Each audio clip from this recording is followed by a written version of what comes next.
The Cowboys are so tragic this season, it's becoming not even fun to make fun of them anymore. Maybe we should turn our attention to the Green Bay Packers. Time for this week's NFC Squad.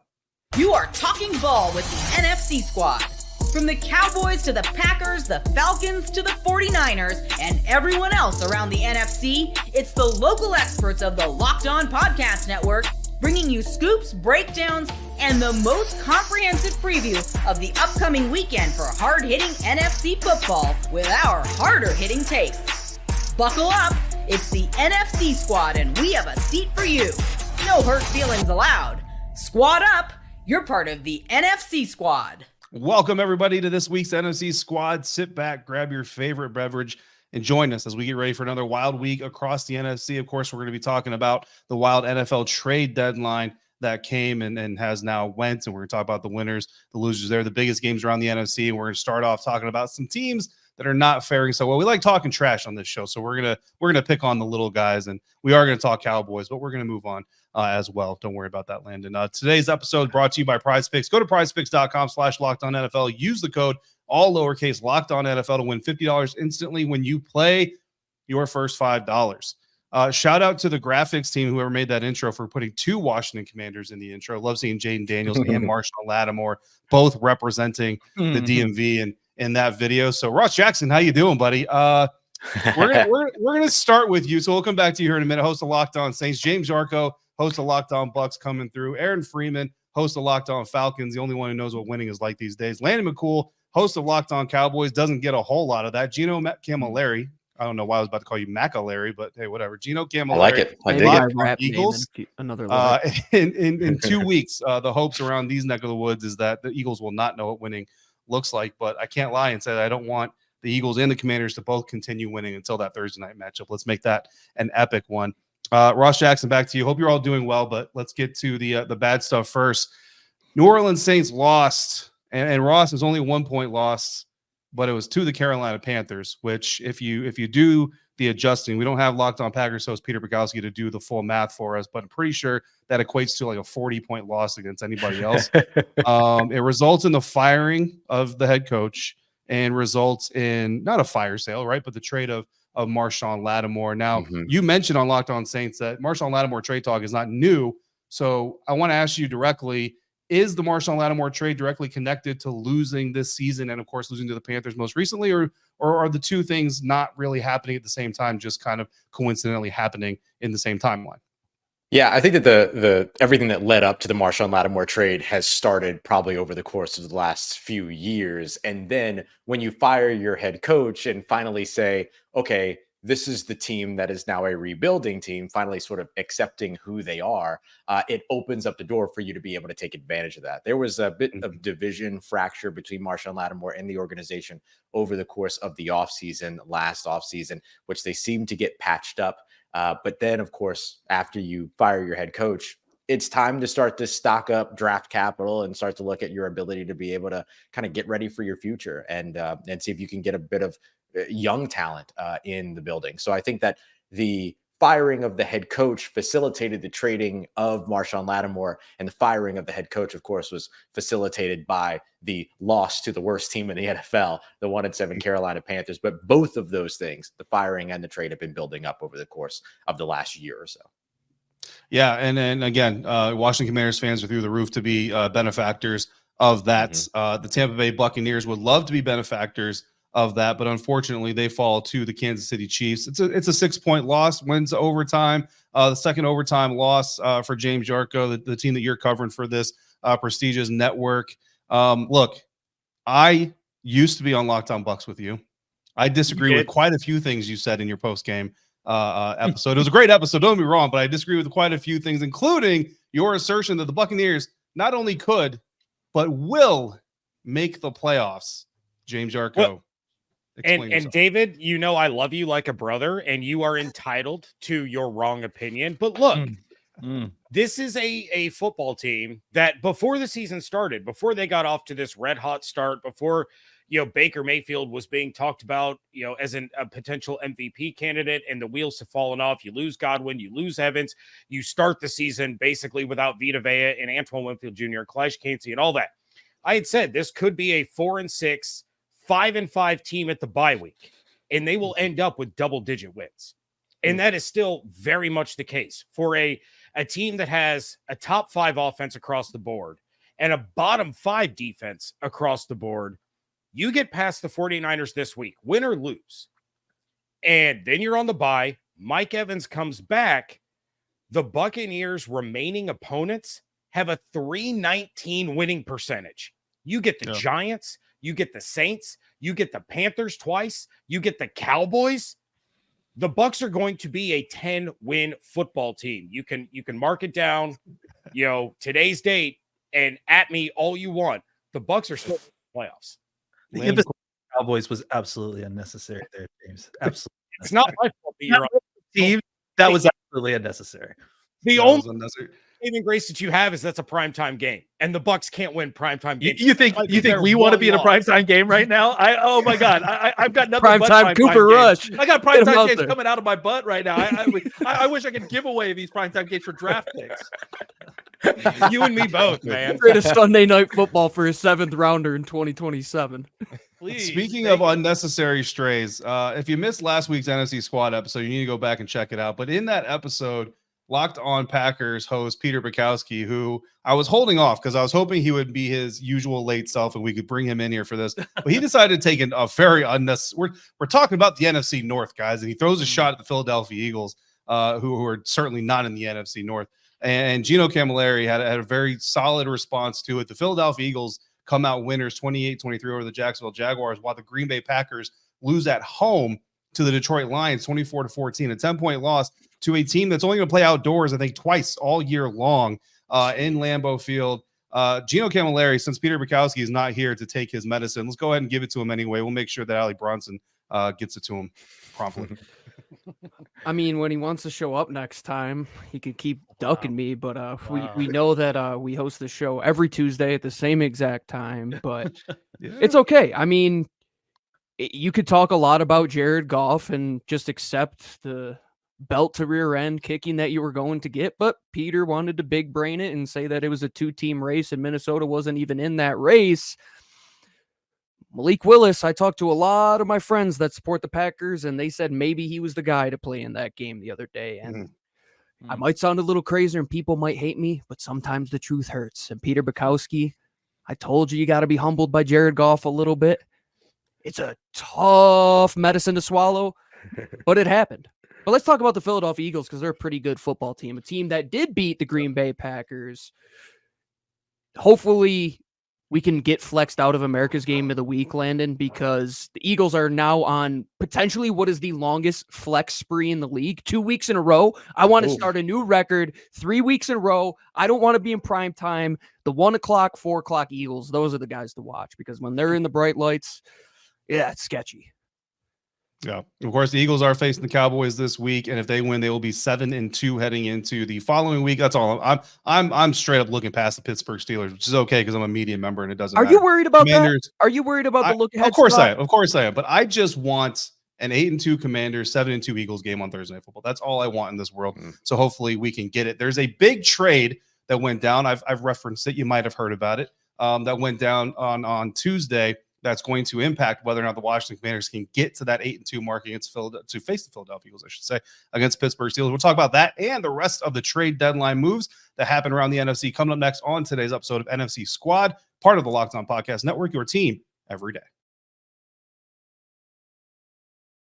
Hey, NFL fans, remember our great partner, Ultimate Pro Football GM? Well, they're back, and this episode is brought to you by Ultimate GM, and they have added an amazing new game mode. I need to tell you about the game that has you step into the shoes of a football franchise GM and lead it to glory. Now has a head coach career mode. So on top of getting to build your dynasty by drafting players, signing free agents, and hiring coaching staffs, you also now get to call offensive plays during the game as well. And additionally, you're going to dig the new tools you can work with, such as individual training camps and upgraded negotiation systems. So this fun and realistic game just got a lot better. If you already have it, just update it. And if you don't have it, you can download it right now. It is a must-have. Ultimate Pro Football GM is completely free, no ads, and it's 100% playable offline. And here's a special offer for Locked On fans. Use the promo code Locked On NFL, all caps, inside the game store to receive a free boost to your franchise. So make sure you get it. This perk is going to jumpstart your play and give you the advantage you'll want in creating your dynasty.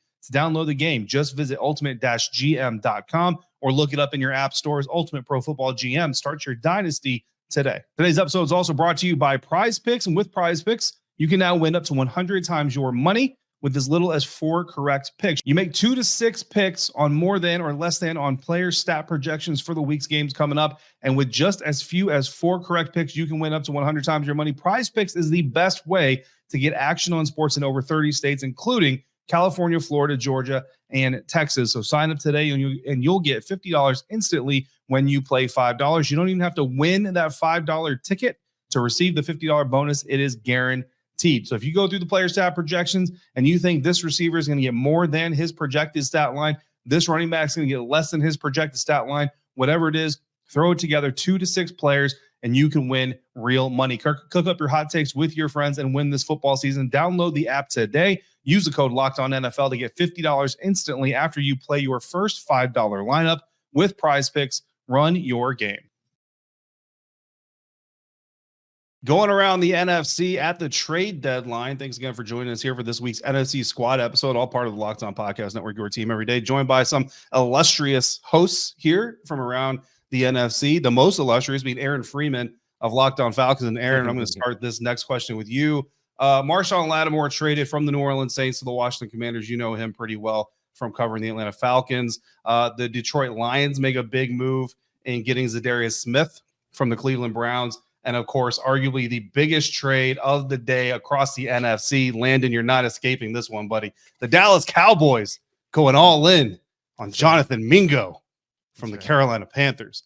Aaron Freeman, which of these trades is going to have the biggest impact on this year's playoff race? I mean, the obvious answer is Zadarius Smith with the Detroit Lions. Jonathan Mingo, right. Yes. Because, the Lions are definitely making the playoffs. Washington's making the playoffs as well, I think. But I think with the Lions, they needed a pass rusher. We've talked about it on the previous squad episodes. With losing Aiden Hutchinson, that potentially is going to really impact their defense. And Aiden Hutchinson had been their entirety of their pass rush. So they just needed someone competent in that building that can get reliable pressure in addition to all the other players that they have. So I think it's obviously Zadarius Smith. I think Marshawn Latimore is going to be a big upgrade in Washington. And of course, Jonathan Mingo is going to be a massive upgrade for Turpin, Kavion Turpin, whatever that guy's name is, I guess, maybe, probably, sure. Yeah. Or Brooks. Yeah. I mean, Landon, another guy you've you never take heard. you take a lot of flack on this show, and you don't deserve it. It just kind of so happens that we launched the NFC Squad show right around the time the Dallas Cowboys was bottoming the heck out, if I could speak English for a living. Landon, look, you don't deserve all the crap. The Cowboys, do they deserve all the crap? What's up with the Jonathan Mingo trade, and how much is really being piled on top of this move? Well, first of all, for all the time that I spend in the barrel on this show, I'm glad we got a quarterback named Cooper who's going to be starting for us next week. Second of all, I think that this trade in general to me was the problem is twofold. The slight overpay. They probably should have traded a 5th round instead of a 4th round for Mingo. They get him for 2.5 years. I like the idea of having this sort of wide receiver on this offense. This is something that they've been chasing for a while. The problem is that they overpaid for it slightly. Clearly, the reason Jerry wanted to do it was to change the story from the fact that they had to put Dak on IR today, which on any other day, in the world would have been a huge story that they're putting Dak Prescott on IR. Jerry changed the story. He basically said both things on the radio show in the same breath. It was quite impressive. He announced that we're trading for a wide receiver. Dak Prescott's going on IR as well.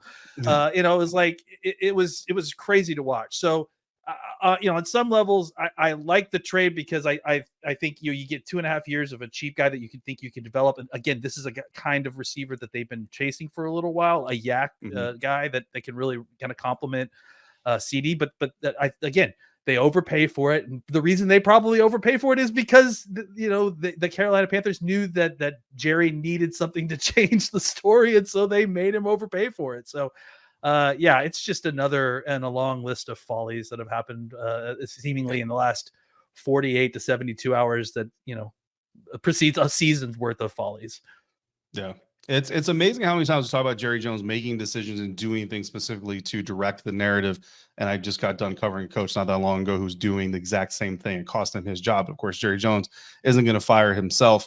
Ross Jackson, Locked On Saints. We've already talked a little bit about the Marshawn Latimore trade. Obviously, I feel like that's going to have a big impact on what happens down the road with the Washington Commanders and therefore the playoff race. But the question that a lot of people have around trades like this, multiple picks getting swapped. Washington is sending a 3rd-round pick, a 4th-round pick, the 6th-round pick that the Saints originally sent to them in a previous trade going back to New Orleans. Washington's getting Latimore and the Saints' 5th-round pick. How do you feel about the compensation? Do you agree with those who say that the Saints got robbed and that Adam Peters is just fleecing people like John Lynch usually does? What do you think about the compensation package here for New Orleans on the side of things?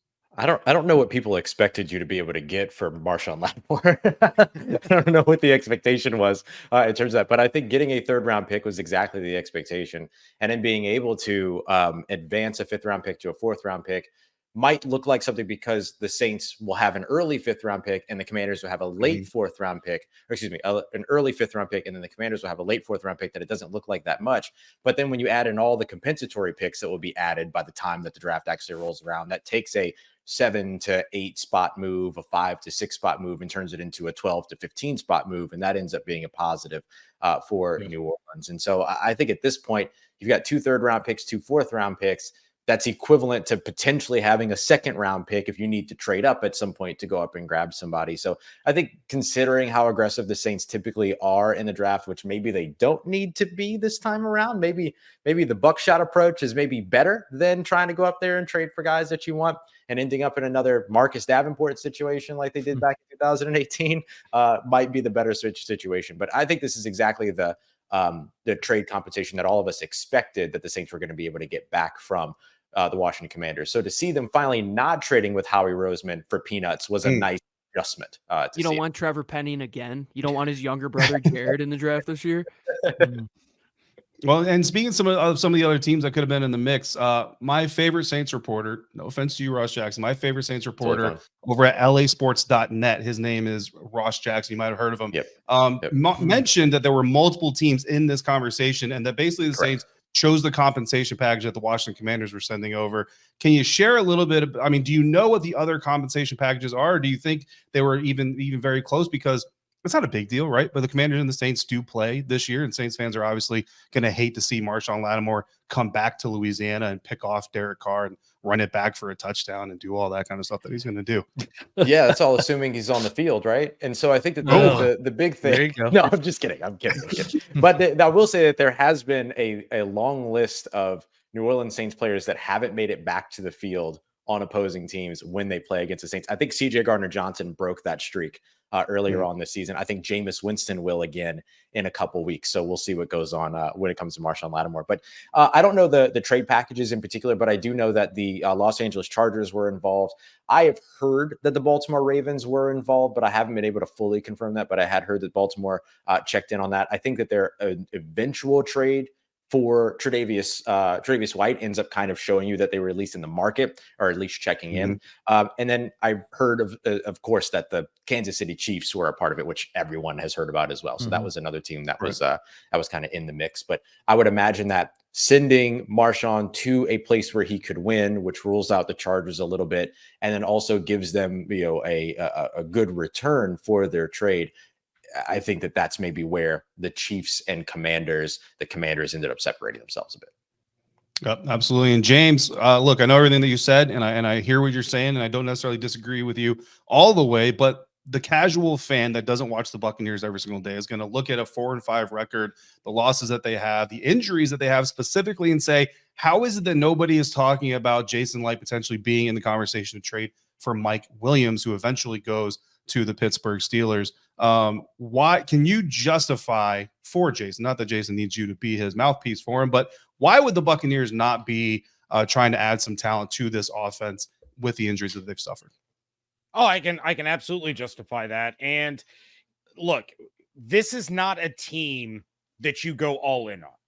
Even before the injuries, there were still too many holes on the defensive side of the ball. They need another starting corner. Jamel Dean wasn't cutting it. He needs to be replaced. KJ Britt not cutting it, needs to be an upgrade there. The edge, the edge rush, not there.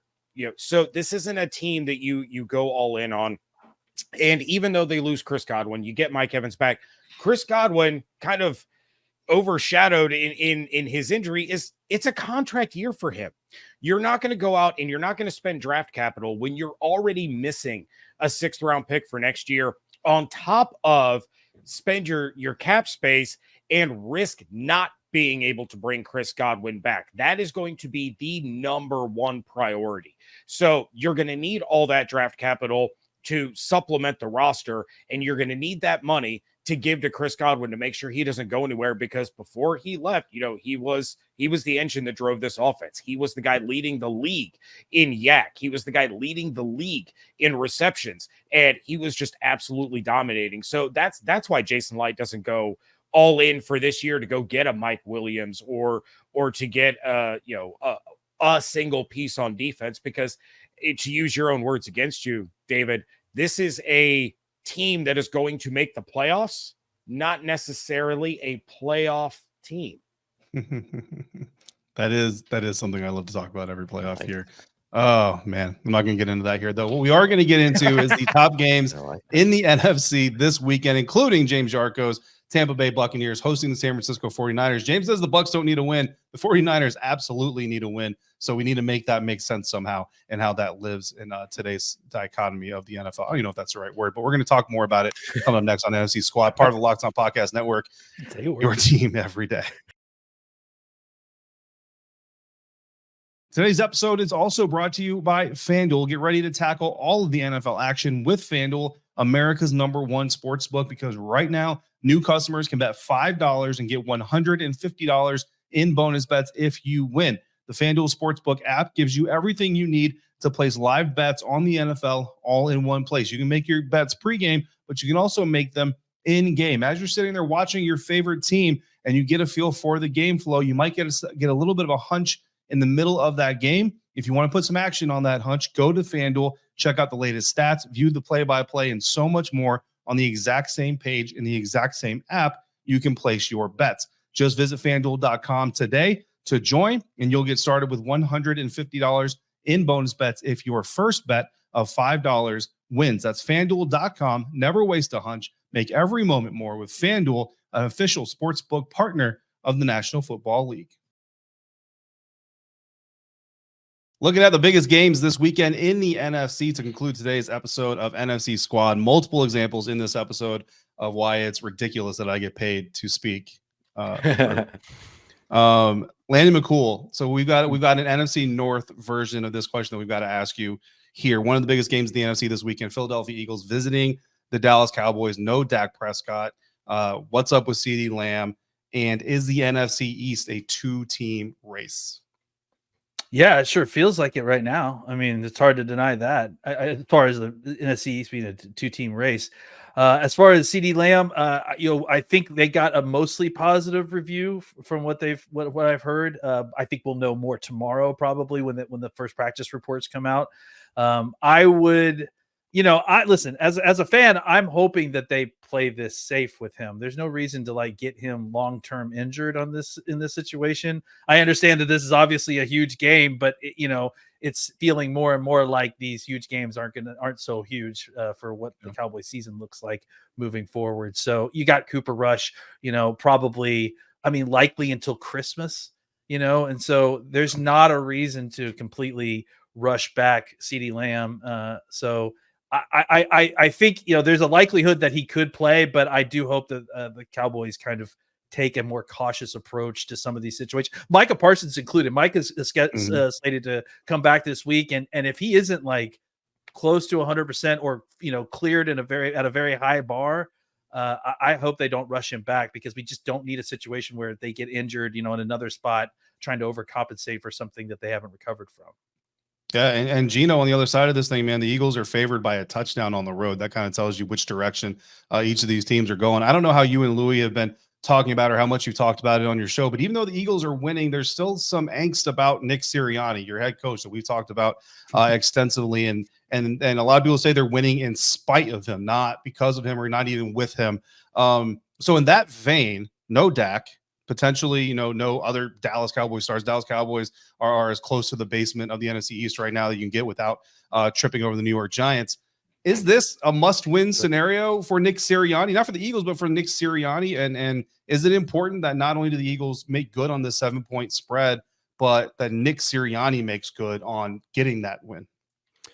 I think we've reached the point of no return that he's not going to get fired during the season, and they're just going to have to continue to go upstream with a couple holes in their boat, and they're taking on water and having to throw that water out of the boat. But if they somehow lose to the Dallas Cowboys this week after almost blowing that game against the Jacksonville Jaguars, where we have a real problem with officiating. If any of you guys saw the Saquon fumble return for a touchdown where Saquon got tripped by his shoelaces, but apparently there's a new rule that if you stumble and hit one of your own guys before you go down, that's not down by contact. So welcome to the world of NFL officiating.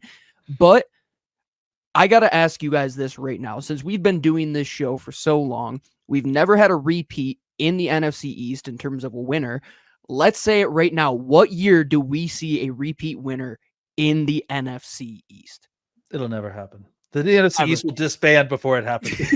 we're gonna see conference realignment. Conference realignment is gonna happen before it happens again. There's just something. There's some sort of curse. I don't know what's going on. It really is unbelievable, especially because this year you see the Dallas is not even kind of in this race, and regardless, you're going to get a new winner out of either Washington and the Philadelphia Eagles.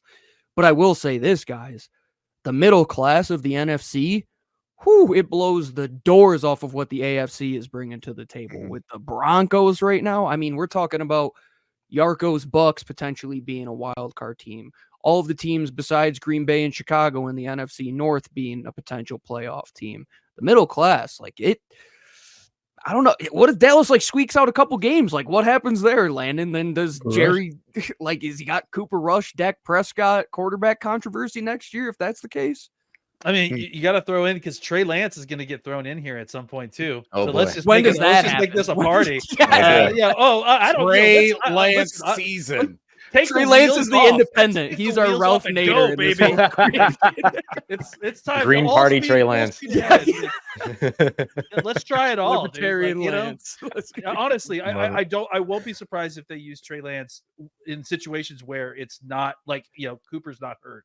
So And as far as the other thing goes, of course, it would be the most Cowboys thing to start winning now, right? Cooper Rush was what I think 5-1 as a starter so far in his career, so far with the Cowboys. So I mean, and he's beaten the Eagles before, so it's not like it's completely. That's what I'm saying. Yep. So I just don't expect it to happen. But again, the ball is oblong; it bounces weird. This is a weird sport and a weird league, and so who knows, man.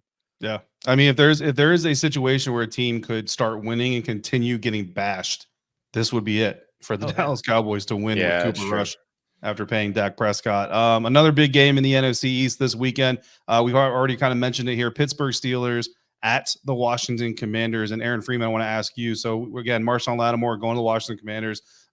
Mike Williams going to the Pittsburgh Steelers. They also got another pass rusher from the Green Bay Packers that we're not going to talk about because Peter Bukowski's a coward. Steelers at Commanders. Aaron Freeman. The Commanders are 3-point home favorites. How do you see this game unfolding on paper, obviously, right? And how much of an impact in their first week with their new teams can Mike Williams and Marshawn Latimore really be expected to make?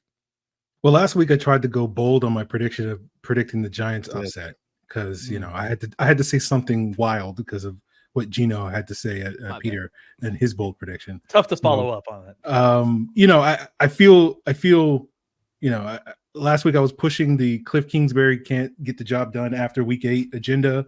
And, I don't want to fall off the bandwagon, but I think this will be a great challenge to see what Cliff can throw at this Pittsburgh Steelers defense. This Washington offensive line was expected to be a disaster going into the season. It has been anything but that at this point in the season, but it is going to be a very big challenge to face that Steelers front. And now they add Preston Smith to the mix as well from the Green Bay Packers.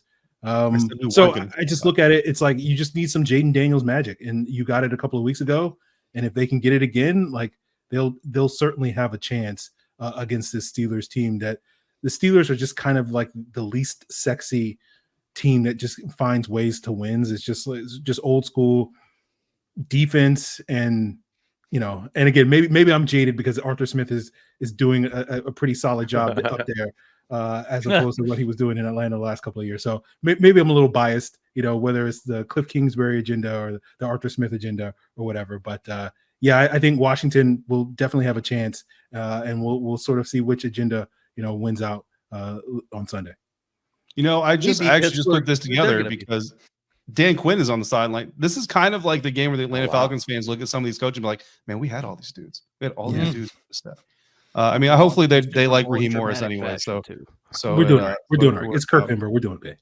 There you go. Look, a lot of chip blocks coming for that Pittsburgh Steelers pass rush. I can tell you that. That's how they shut out Myles Garrett. That's how they impacted the New York Giants pass rush. So obviously it's what they're going to do to try to impact the Pittsburgh Steelers pass rush. But an interesting game certainly coming up there. We got a lot of interesting things going on this weekend. Just like we wrapped up last week's NFC Squad, I want to hit two bold predictions, both coming from the NFC South. James Yarko, whose Buccaneers don't need to win against 49ers. Doesn't matter. Whatever. We can take it or leave it.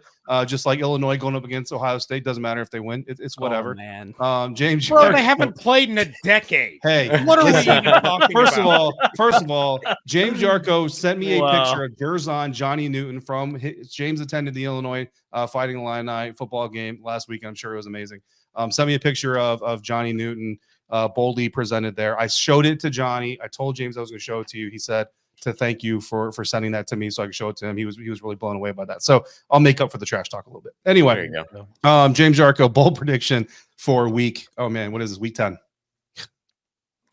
Oh goodness. Man, I just gave you like a 2-minute dialogue to prep. Yeah. For a bold prediction. Ross Jackson, Locked On Saints. What's your bold prediction? I thought you were gonna like bold prediction for this specific game, just bold prediction in general.